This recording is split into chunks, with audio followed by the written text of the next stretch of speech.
Hey guys, and welcome back to another video. In this video we're going to discuss what aperture is and how it affects the outcome of your pictures. So I'll try to explain this as briefly as possible, and also I'm going to try to explain it in a way that even somebody who does not do photography can understand. So put simply, aperture is the small opening in your lens that allows light to pass through. So you can either open your aperture, and when you do that, that means more light will be able to pass through to get to your sensor. And you can also close your aperture. So when you do that, less light will be able to pass through your lens. So when you open up your aperture, it means that your photos will have a lot of bokeh, or the amount of depth of field or blurriness in your picture will be a lot. So the more you open up your aperture, the more blurriness you have in your picture, and only a small part of that picture will be in focus. So if you really want to have a blurry photo, you need to open up your aperture, and that will allow a lot of light to pass through.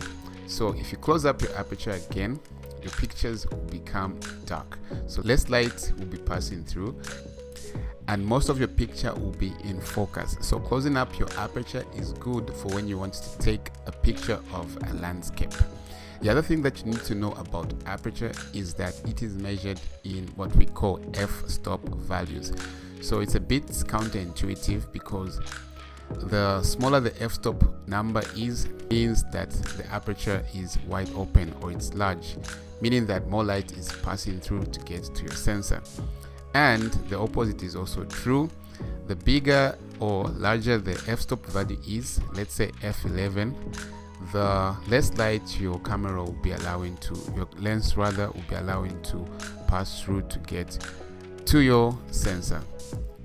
So from what I've said, you need to remember that the aperture is one of the three things, including ISO and shutter speed, that are responsible for exposing your pictures to light.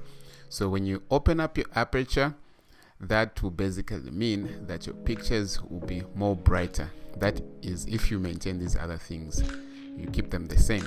And if you close up your aperture, keeping all these other things the same or constant, your pictures will become darker because they'll be exposed to less light. And also, your aperture affects the amount of depth of field or blurriness your picture gets to have. So if you're isolating your subject or you're taking a portrait, you can do well to open up your aperture, as this will make your picture have more blurriness or depth of field.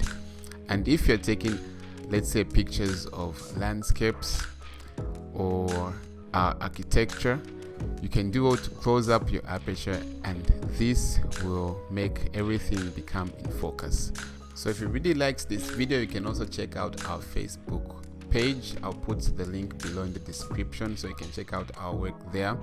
We're a photography and videography company. We cover events such as weddings, chilangamlilos, graduations, and corporate events. So please be sure to call us if you're having an event coming up soon. Alright, thank you so much for watching this video, and take care.